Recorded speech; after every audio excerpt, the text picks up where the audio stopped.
Thank you so much, everyone, for staying with us on the program. The People's Democratic Party, PDP, has been alleging that there are plans by some elements within the stakeholders to rig the Edo governorship election. In fact, they went as far as saying that there are also information as to the fact that some ballot materials or some election materials are now in the hands of political party members in the state in the bid to rig the election. In fact, that some politicians have procured that election already. There was a press conference by the PDP spokesperson, Debo Ologunagba, earlier today in Abuja. Take a listen to him. We are aware that some unscrupulous INEC officials, they've concluded plans to give INEC resources to APC.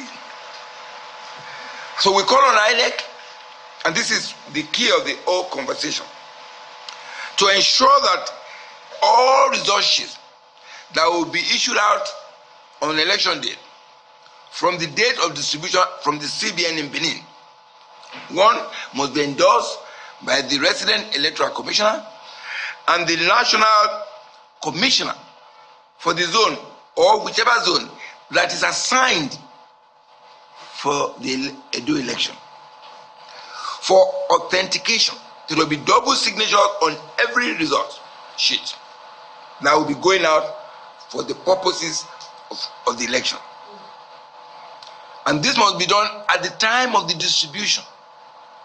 So they're there to sign off on the result sheets that are going to every local government, that is going to every ward, that is going to every unit.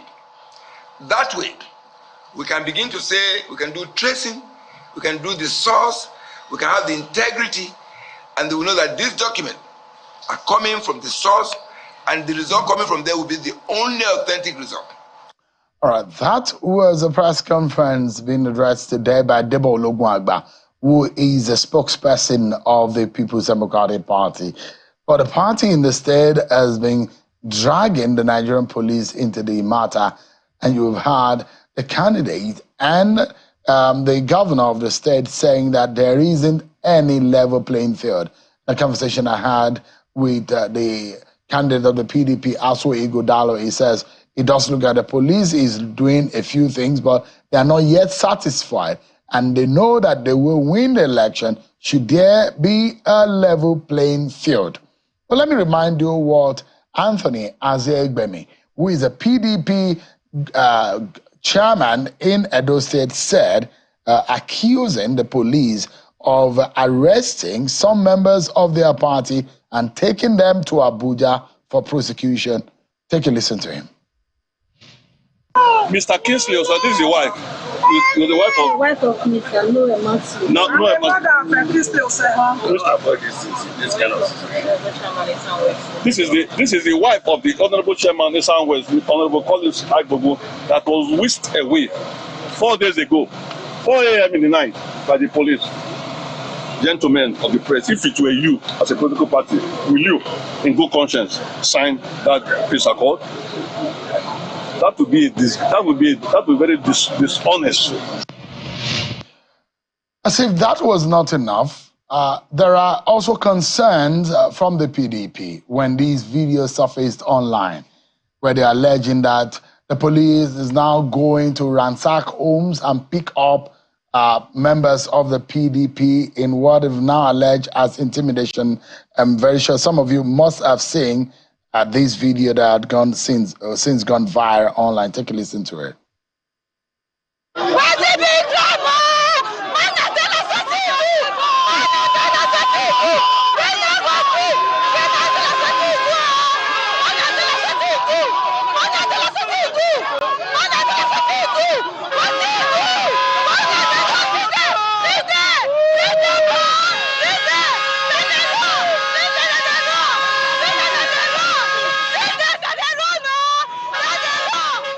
All right, then. There you have it. It's been a viral social media video where you could hear a woman visibly yelling and on top of our voice calling for help for a man unidentified, and there claims that is a member of a chieftain of the People's Democratic Party. Some have said that he is a chieftain of the party in Ikwobaoha local government area of Edo State. But let's get some response from this. I'm being joined by the spokesperson of the Nigerian Police Force, the PPRO, Muyiwa Adejobi, joins us now virtually. Thank you so much, Mr. Adejobi, for joining us tonight. Good evening, Nigerians. Can you confirm to us that some of those men that are in that video are police officers? Yes, they are operatives of the Intelligence Response Team under the Department of Force Intelligence. They have been on operation in the area, furtherance of our ongoing investigation concerning the killing of one of our policemen within the Benin Airport facilities in July. So the matter has been on, and I think I responded to this online yesterday on X when I saw this video on X, and I was able to tell our followers that these are policemen. You can actually see their uniform, and that is their LT uniform. The description is clear enough. So these are policemen that are on investigation activity in Benin, Edo State. The man that they wanted to arrest was one of those that we have fingered in the killing of the policeman, and while others were injured within the vicinity of the Benin airport. And we have warrant of arrest to pick him. But yesterday, the place became rowdy when they wanted to arrest him, and for our men not to create unnecessary strain, and for them to be professional enough, they were actually retreated and they moved away. But we'll surely get whoever that has been involved in killing of any policeman. Like the IGP said when we made a statement concerning the killing of the policeman that day, that those who have murdered this policeman have murdered peace, and they will not enjoy peace. So we are mindful of the fact that the IGP to place a police force that is rule of law compliant. And we are working in line with the vision statement of the Inspector General of Police. We have a warrant to arrest him, and he's still a suspect. Even if we were unable to pick him yesterday, we'll still get him. I always say when you commit an offense, you can only run, you cannot hide. So we debunked it yesterday online, but now that you have raised this matter again, I still want to reiterate that these policemen are operatives of the IRT, and they have gone to Benin or Edo states carry out these assignments legally. They have court order, and we have worked within the ambit of the law. If you say so, would you say that they've carried out these arrests in the most professional manner? It's professional, Shio. If they had not been so professional, we'll not be saying this again, because people wanted to lynch them, they wanted to attack them. But because the commander was wise enough and professional enough, he has the men to leave him. If it's not because of their professionalism, how will you allow a suspect that you are confirmed to be a killer of a policeman to just go? But because of their professionalism, they allowed him to go. But we surely get him. And so the reason why I'm saying that, Muyiwa, is the fact that the scope of in other crimes, is this the manner in which anyone is being arrested? The guy, it does look like a wrestling bout. It doesn't look like a tidy operation if you are to arrest any citizen. Every human being in Nigeria, every citizen under our law, if there is an allegation against them, they are presumed innocent until proven guilty in the court of law. So their manner of arrest under a constitution demands that everyone should be given a right to dignity. Well, it's quite unfortunate that we perceive this matter like this. I'm sure the policemen, when they accosted him, he noticed the presence of certain individuals that could easily help him. And that's why he's trying to create a scene. He only created a scene to just paint this operation bad. The policemen have not done anything wrong. After all, they are not beating him. They can at any time apply minimum force to effect any arrest. But it was almost stripped naked. It was almost stripped. It was almost half clad there. Somebody who wants publicity party will create a scene to have publicity. Are you saying that's the best way to arrest a citizen, Mr. Adejobi? Under the standard procedures of policing, is that the best way to arrest? In as much as we respect people's fundamental human rights, at this particular point, at this scene, the policemen have not done anything. He only created a scene so that people will come around to give him public sympathy, and that is all. And that's why policemen felt that let us leave him, let him go. Definitely, we have a court warrant, and we'll surely get him wherever he is, because we are talking of a murder case. We are talking about the killing of a policeman, a serving policeman who was gruesomely murdered in Benin. So you expect us to fold our hands and allow those who have been indicted in this case to go scot-free. The policemen here, they have not done anything wrong. He only created a scene so that we have public sympathy, and they allowed him to go. So does this also explain the reason why most of those whom were being picked up under this instance of allegation of the being involved in the murder of the police officer are being whisked away to Abuja? Why are they not being prosecuted where the alleged offense was committed? We operate within the legal framework of this country. These individuals arrested have been taken to court. I'm sure you are aware they have been taken to court in Abuja. And we have decided, because we have many charges against them, including on operation of firearms. And I'm sure you know that the Firearms Act of 2014 has provided for us to prosecute anybody under this law, under this particular act, in any courts in Nigeria. So we are not discussing jurisdiction here, Achille. I'm sure you're a lawyer, and many of them who raise alarm and have been accusing the police are learned people, and they're even lawyers. And don't forget that the Act 2015 has always provided, at this section 93 bracket 2, has given us power to do this and to allow any magistrate to pick up a case, particularly a case under the provision of this particular that's Firearms Act of 2014. So we have not done anything wrong. We think we need to amend our charges to capture other offenses we have stumbled on. We will still do so. So for those who are alleging the police of selective arrest and arresting people indiscriminately, they are being unfair to us, and perhaps maybe the need to be educated concerning the provisions of the law. The police has not done anything wrong about this case. We are working within the ambit of the law, and we know it's important for us to do so, because all of us, we enjoy democracy and we have our own rights. So the Firearms Act has given us this power to do so, and the ACJA, that is Administration of Criminal Justice Act 2015, has empowered us to do so. So Shane, we have not done anything wrong concerning the prosecution of these people in Abuja. No, you've really not given us a position of ACJA. And when you talk about firearms, because the allegation that you raise is about the murder of a police officer and whether or not these persons are involved.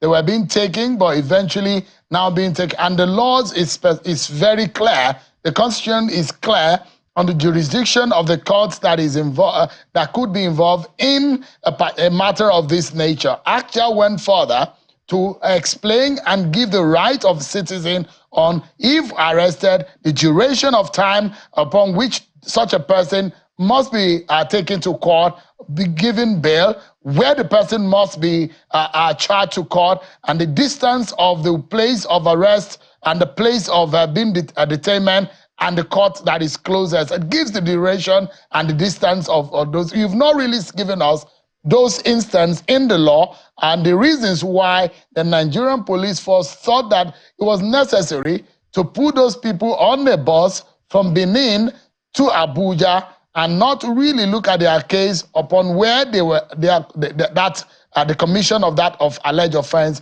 was being noted. Why? Under what law? Under what premise? Because you are quoting Firearms Act, which is a secondary instance to the offense that is primary in this sense? Like I said, we have many charges against these individuals. Apart from the murder case leveled against them, as I speak with you, we have taken them to court under the provisions of this act again, because we have recovered prohibited firearms from them. And let me refer you to section 93, sub-bracket 2 of the ACTA, has done that and has addressed the issue of jurisdiction. So, like I said, it's in the case that we have commenced, we have taken them to court where we think we need to discuss this of jurisdiction. I think the court is wisdom to take decision on that when as and when due. So for now, we have taken them to court and we have followed the provisions of the law. Either you want to refer to ACTA 2015 or the firearms of 2015, considering the series of charges leveled against them. So we have not done anything outside the provisions of the law. But the court in his wisdom will decide where the murder case itself will be in Benin, that is in Edo State. And when we resume on the day of adjournment of the court, this will be addressed totally. But for now, this is what we have done, and we have done in line with provision of the court. So you can't be talking of jurisdiction of these cases now, considering the series, the number of charges and the basis of various charges we have leveled against them. I mean, when you reference section 93 of ACTA 2015 as amended, you reference section 36, you reference the Criminal Code Act.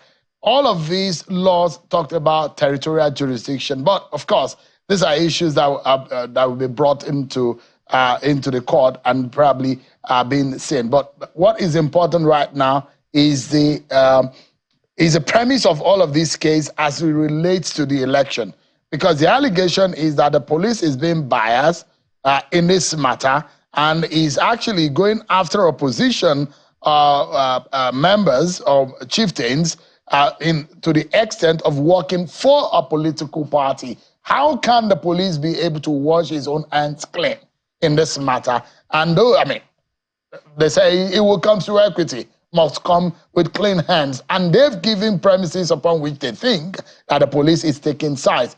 How do you explain to Nigerians that the police is not biased in this matter? Sean, it's unfair if anybody is saying we are being selective and we're after members of a particular party.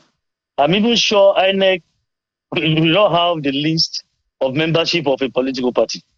The police is not in possession of the list of members of any political party. So how do you want us to know they belong to one party or the other? Like the IGP said in Benin, IGP made it clear that we went after those we are found guilty concerning the death, the killing, gruesome murder of a serving policeman, an inspector of police that was killed at the vicinity of Benin Airport. We wouldn't know which party they belong to.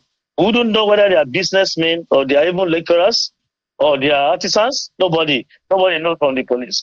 We have done our scientific investigation. We have done our forensic analysis of the incident, and we have been able to pick some of those that have been found guilty in this case.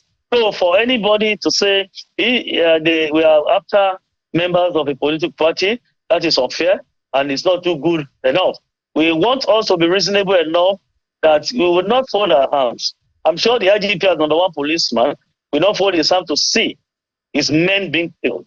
We always say this, and it's not the first time we always go after whoever that must have killed any of our policemen. This is not an exceptional case. We have commented this case. The case is on. We have taken them to court. And for those who are still involved, while we widen the scope of our investigation, we still go after them. We cannot, and enough is enough. We will not tolerate the situation where people, individuals, will be harmed to the teeth and continue to attack our policemen. Not even in this case alone. In other places where we have recorded killings, gruesome murder of policemen, we will not take it lightly with anybody.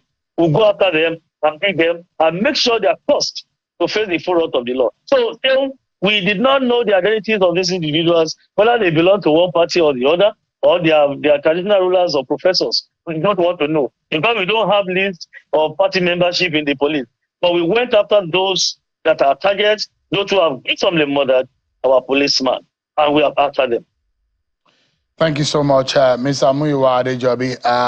There are established precedents of in court, the Ibori versus Federal Republic of Nigeria case of 2009 as to jurisdiction and venue of criminal cases, even in the transfer of suspects and the jurisdiction of such cases. In the case of Nwere versus the Commissioner of Police, a case, I think is a 1994 case, as relating also to the constitutional provision of the rights of every citizen that is presumed innocent until proven guilty in our court of law, as established in Section 93 and Section 36 of the ACJA 2015 as amended is also explicit in all of this. We might be able to learn one or two things in relation to this, and we hope that Nigerian police also will act in the interest of the Nigerian people. But thank you so much indeed, Muyiwa Adejobi, for your time tonight.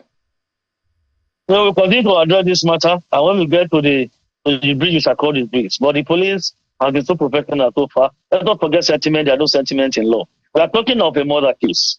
We are talking of a murder case, and a policeman has been killed. We will not fold our arms to see so. And let me see the opportunity again to say that we are going to the polls. Edo is here 2024. We want to appeal to all of them. Let's play the game according to the rule of the game. Let every individual, every stakeholder perform his own duty the way is expected. And we are going to have it right. We will expect to have free, fair, credible election in Edo State. And the IGP has said it, and I want to reiterate tonight. We are going to remain professional, impartial, and of course, discharge our duties with excellence. Thank you, and enjoy the rest of the day. Yeah, Mr.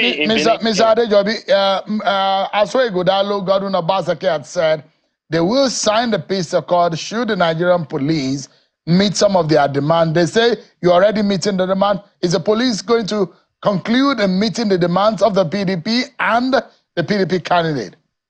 I'm not aware of any of the demands. Maybe the National Peace Committee are aware of the demands, and I'm sure at your own stakeholder forum here in security forum here in Abuja, I think Bishop Kuka, Matthew Kuka addressed this matter. Let the National Peace Committee handle that. It's not the job of the police to do that. We won't know. I'm not aware whether they have put forward any demand to the Inspector General of Police. But if they do, and if some of these demands are reasonable, we can meet. But if the demand includes to release those that killed our policemen, I think it's better I may not be able to speak to that now. Maybe we'll leave it for others to decide. But I don't know the conditions. I don't know what they want. If accord is not, the sign of big accord is not the baby of the police. That is the baby of the National Peace Committee. And I think elders are there, former heads of state, all of them are there. They know what to do and to handle that. But I'm not aware they push forward any demand to the Inspector General of Police. Maybe the peace NPC is aware. I don't know. And I cannot speak to that for now. Thank you, Muyiwa. I appreciate your time tonight. Thank you, Sean. Appreciate it. Bye. Yeah, we'll take a break, everyone. But when we come back, we'll be talking about some very other important issues as to who can win, who will win, who shall win.